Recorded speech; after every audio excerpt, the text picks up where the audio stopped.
Hello everyone and welcome to Edutap. आप सभी लोग देख रहे हैं हमारा day number 26 of the PYQ sessions, जहां पर हम एचपीएएस प्रीलिम्स एग्जामिनेशन में पूछे गए क्वेश्चंस आपके साथ डिस्कस करते हैं। और आज के दिन मैं हिस्ट्री के सब्जेक्ट के क्वेश्चंस आपके सामने लेकर आया हूं, जो कि 2020 के एग्जामिनेशन में हमसे पूछे गए थे।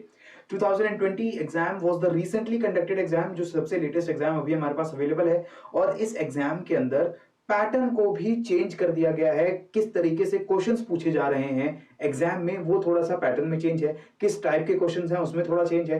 किन टॉपिक्स को ध्यान में रख करके क्वेश्चंस बनाए गए, कितने डीप लेवल के क्वेश्चंस बनाए गए, इसमें भी थोड़ा सा चेंज है 2020 के एग्जामिनेशन में। और जो हमें ये दिखाता है कि आगे आने वाले जो प्रीलिम्स एग्जाम होने वाले हैं एचपीएएस के, वो उसी नए पैटर्न के हिसाब से होने वाले हैं जो 2020 एग्जाम में हमें देखने को मिला है। So let us discuss the questions जो कि हिस्ट्री सब्जेक्ट से पूछे गए in the year 2020 according to the updated pattern or the updated style of the prelims paper।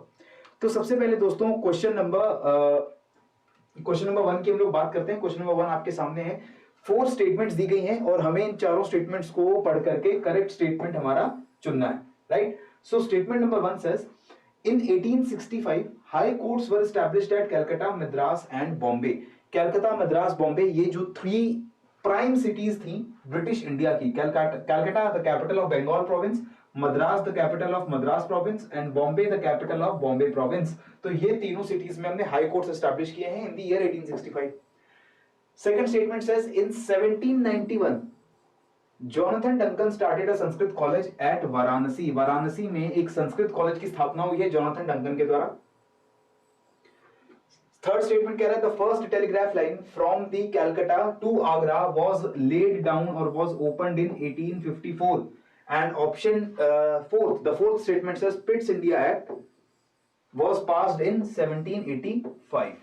अब यहां पर आप देखिए कि ये जो लेवल ऑफ क्वेश्चन है ये काफी अच्छा क्वेश्चन है।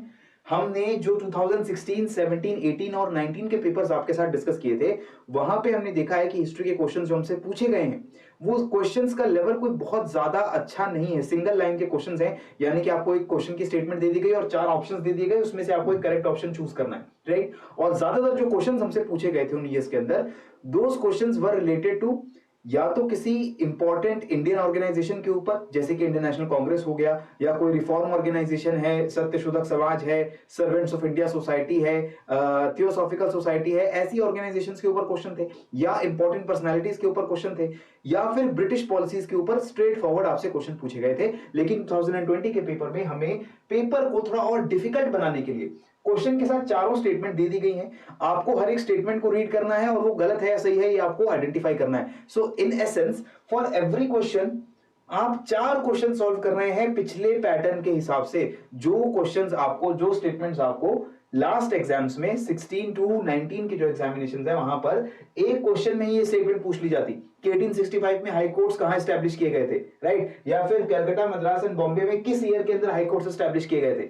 एक क्वेश्चन आपका वहीं कवर हो जाता, लेकिन यहां पर एक क्वेश्चन के अंदर 4 स्टेटमेंट दे दी गई है और उस चारों स्टेटमेंट्स को आपको आइडेंटिफाई करना है पढ़ करके कि ये सही कौन सी है, गलत कौन सी है। Looking at the options we are sure कि इन 4 में से सिर्फ 2 स्टेटमेंट यहां पर करेक्ट होने वाली है, 2 स्टेटमेंट यहां पर इनकरेक्ट होने वाली है। So either we identify correct statement, तब भी हमारा काम चल जाएगा, या हम गलत स्टेटमेंट को भी आइडेंटिफाई कर लेते हैं, ठीक है। अब यहां पर अगर आपको इन सभी स्टेटमेंट्स के बारे में देखें तो ऐसा बहुत मुश्किल है। कोई बहुत अच्छा एस्पिरेंट भी जो हिस्ट्री की तैयारी बहुत अच्छे से करके आया होगा, शायद उसको ही ये सारे ईयर्स याद होंगे, राइट। लेकिन यहां पर हमारा काम थोड़ा सा, अगर हम संयम से काम लें, थोड़ा सा अगर पेशेंस से काम लें तो काम हो जाएगा। कैसे हो जाएगा?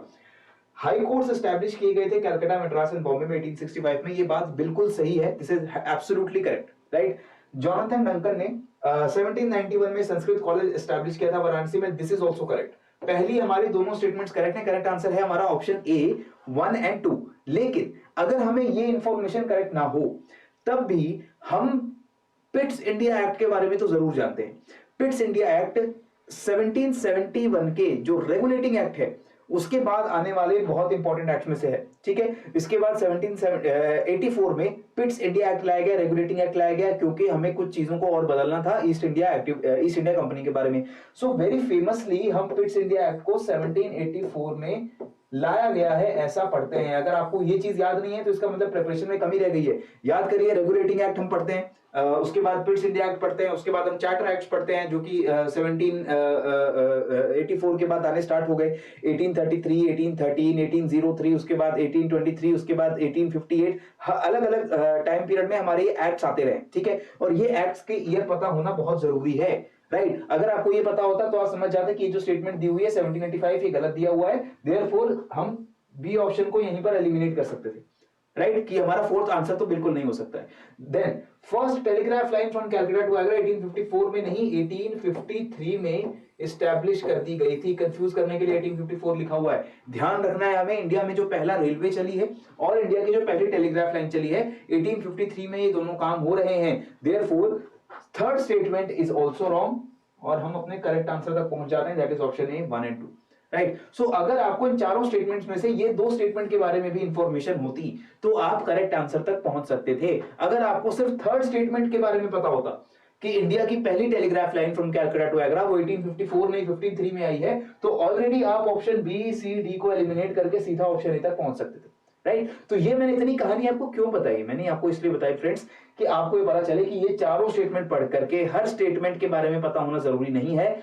क्वेश्चन के अंदर सिर्फ दो स्टेटमेंट्स के बारे में भी अगर आपको इंफॉर्मेशन है, या अगर ऑप्शन इस तरीके से दिए गए हैं तो सिर्फ अगर एक स्टेटमेंट के बारे में भी आपको इंफॉर्मेशन है तो आप करेक्ट आंसर तक पहुंच सकते हो। क्लियर है? Next up, the Indian high court act of 1861 was an act of parliament, जहां पर ऑथराइज किया गया कि हम हाई कोर्ट्स एस्टैब्लिश करेंगे इंडियन कॉलोनी में, और इस एक्ट को यूज करते हुए हमने कलकत्ता, मद्रास और बॉम्बे में 65 के अंदर 1865 में हाई कोर्ट्स को एस्टैब्लिश कर दिया।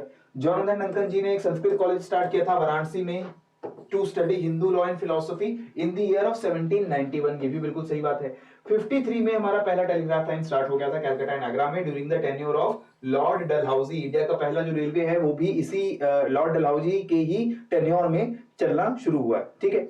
पिट्स इंडिया एक्ट 1784 का एक्ट है, also known as the East India Company Act, and it was passed in Parliament to correct the defects of the previously signed Regulating Act of 1773। 73 का जो Regulating Act था उसके provisions को सही करने के लिए, उसमें कुछ चेंजेस करने के लिए हम Regulating Act 1784 का लेकर आए।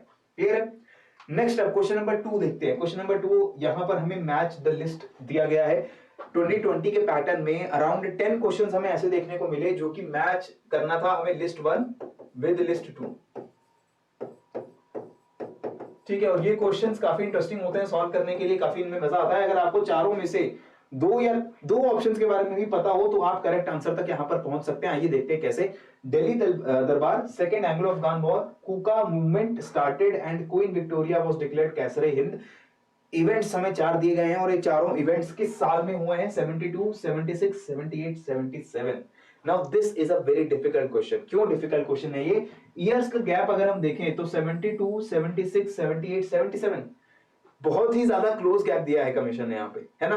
और कमीशन यहाँ पर बिल्कुल एक तरीके से देखा जाए तो बेईमानी करने का काम एस्पिरेंट से हो रहा है। अगर आप हिस्ट्री के बहुत ही अच्छे स्टूडेंट हैं, बहुत ही ऑप्शनल लेवल पे आपने हिस्ट्री पढ़ रखी है, हिस्ट्री में आपने अपनी ग्रेजुएशन कर रखी है या पीएचडी कर रखी है, तब जाकर के तो मैं मानता हूं कि आपको ये क्वेश्चन सॉल्व करने में कोई दिक्कत नहीं आएगी। लेकिन अगर आप जीएस के लेवल पे हिस्ट्री को रीड कर रहे हो तो it is very difficult to remember all these different dates, right. और उसके बाद जो आपको यहाँ इवेंट्स दिए गए हैं ये भी कोई बहुत इंपॉर्टेंट इवेंट्स नहीं है, मतलब इंपॉर्टेंट इवेंट्स ऑब्वियसली यहाँ पर ऐसे नहीं है जिनको हम अपनी एग्जामिनेशन के पर्पस से बहुत ध्यान से पढ़ते हैं, ऐसा नहीं है। हाँ, दिल्ली दरबार और सेकंड एंग्लो अफगान वॉर, इसकी मैं बात मान सकता हूं कि ये दो ऐसे इवेंट्स हैं जिसके बारे में हम लोग शायद पढ़ते हैं डिटेल में। लेकिन कुका मूवमेंट किस ईयर में स्टार्ट हुआ है, क्वीन विक्टोरिया को कब कैसरे हिंद डिक्लेयर किया गया, this is not very widely read. So that is why I say कि these kinds of questions they will be difficult questions. और ऐसे क्वेश्चंस आप तभी अटेम्प्ट करके आएंगे जब आपको पक्का आंसर पता हो, आप फालतू में कोई गेस वर्क करके यहां पर नहीं आने वाले, ठीक है।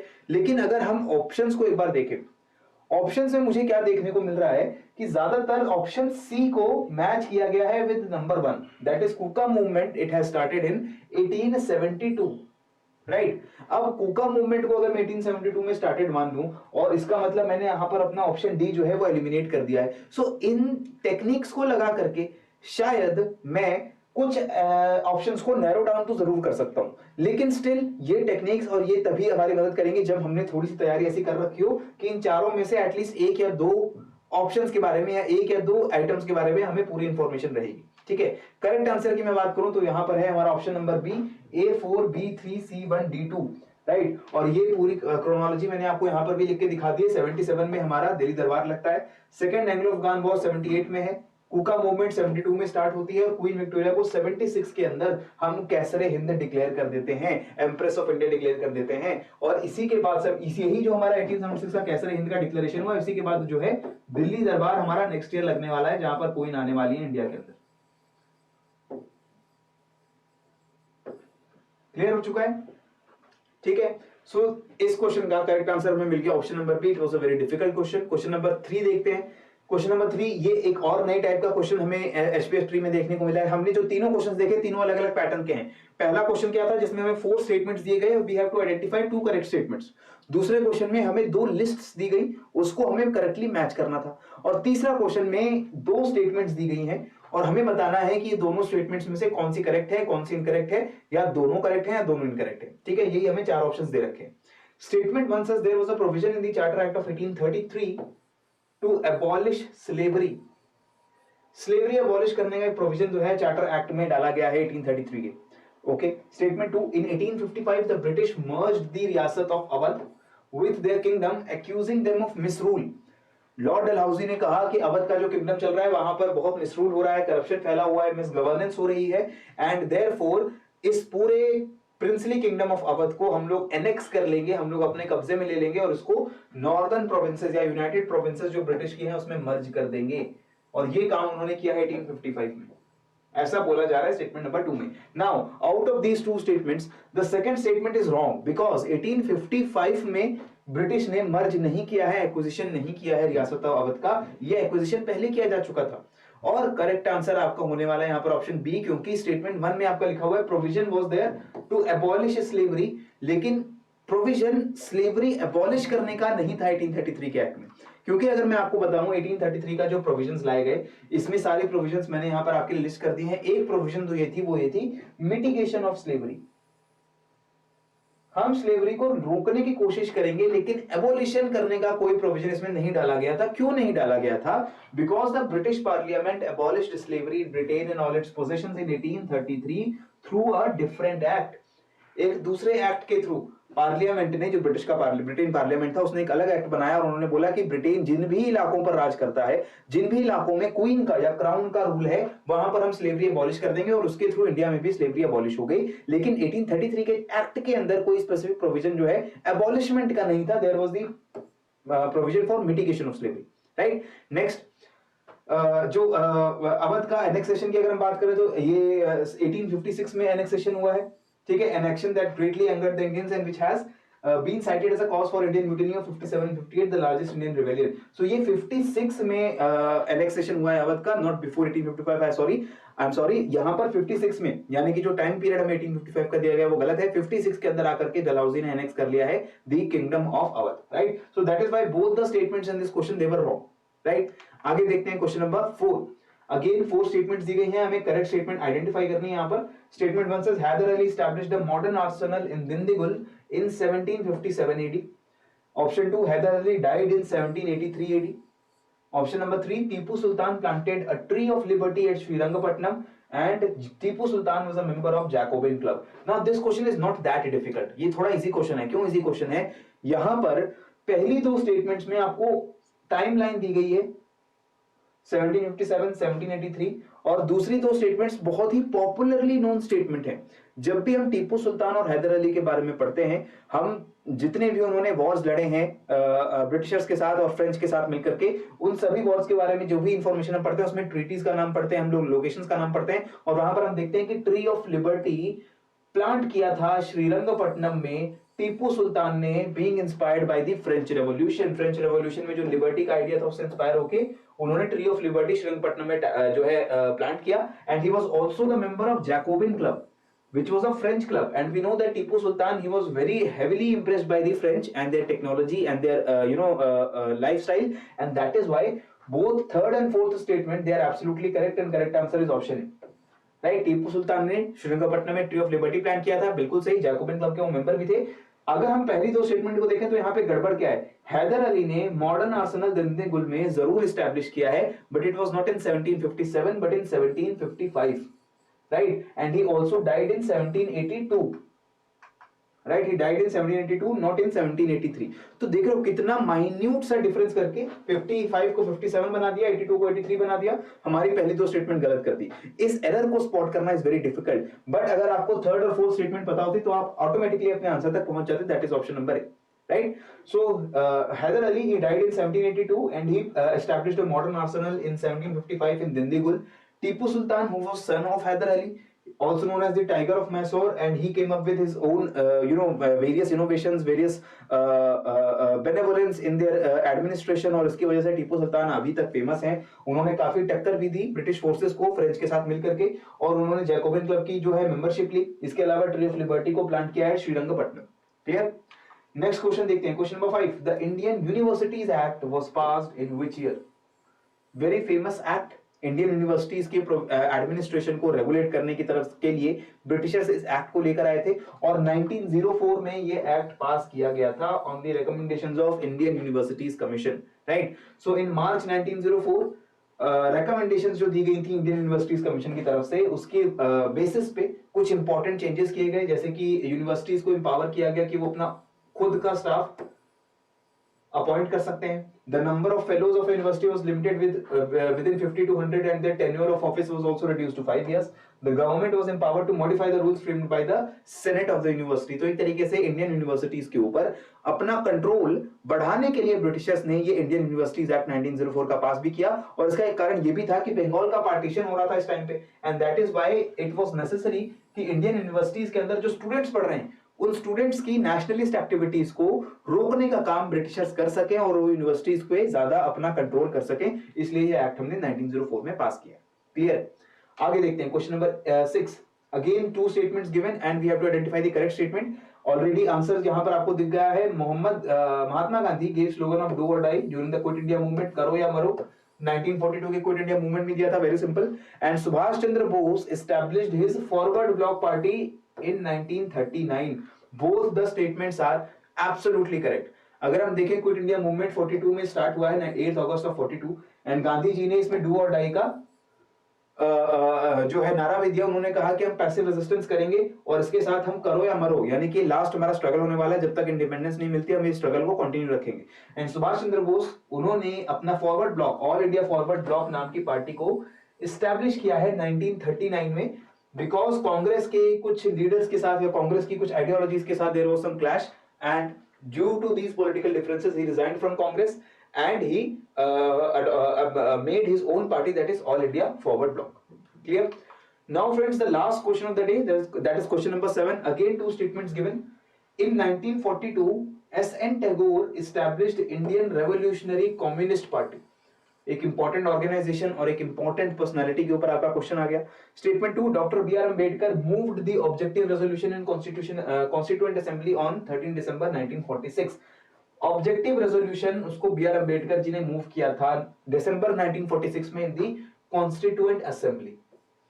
यहां पर दोनों ही स्टेटमेंट्स काफी इंटरेस्टिंग स्टेटमेंट्स हैं, लेकिन जो सेकंड स्टेटमेंट है इसकी करेक्टनेस को वेरीफाई करना ज्यादा इजी है, क्योंकि ऑब्जेक्टिव रेजोल्यूशन जो कॉन्स्टिट्यूएंट असेंबली के पहले सेशन में पास किया गया था, इट वाज लेड डाउन और it was moved by Jawaharlal Nehru, और यही जो हमारा ऑब्जेक्टिव रेजोल्यूशन है ये आगे जाकर के प्रियम्बल का रूप ले लेता है हमारे पार्लियामेंट के, and that is why objective resolution is very important, और इसको इंपॉर्टेंटली जवाहरलाल नेहरू जी ने मूव किया था और इसको पहले सेशन ऑफ कांग्रेस में पहले सेशन ऑफ कॉन्स्टिट्यूएंट असेंबली में पास कर दिया गया था। क्लियर है? अब एस.एन. टैगोर जो Indian revolutionary communist party establish कर रहे हैं, this happened not in 1942, this did not happen in 1942, therefore the statement 1 here is wrong but statement 2 here is correct. ठीक है, तो करेक्ट आंसर हमारा क्या बनता है?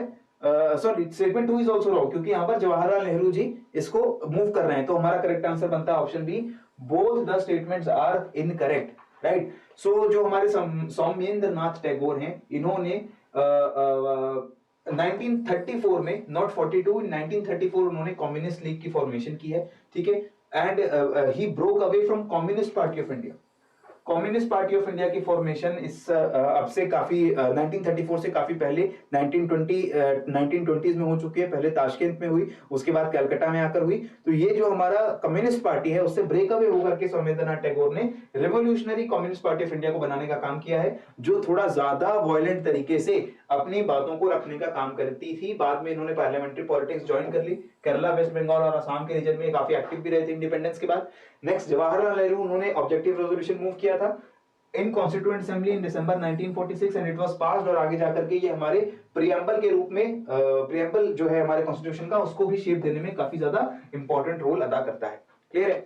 So this is all for today's video my friends, जहां पर हमने 2020 के कुछ हिस्ट्री के क्वेश्चंस आपके साथ यहां पर डिस्कस किए हैं। In the next video also I will be coming up with the history questions of year 2020। जो हमारे बचे हुए 2020 के हिस्ट्री के क्वेश्चंस है वो आपके साथ नेक्स्ट सेशन में डिस्कस करूंगा। तब तक के लिए keep on learning, keep on growing. जय हिंद एंड जय भारत।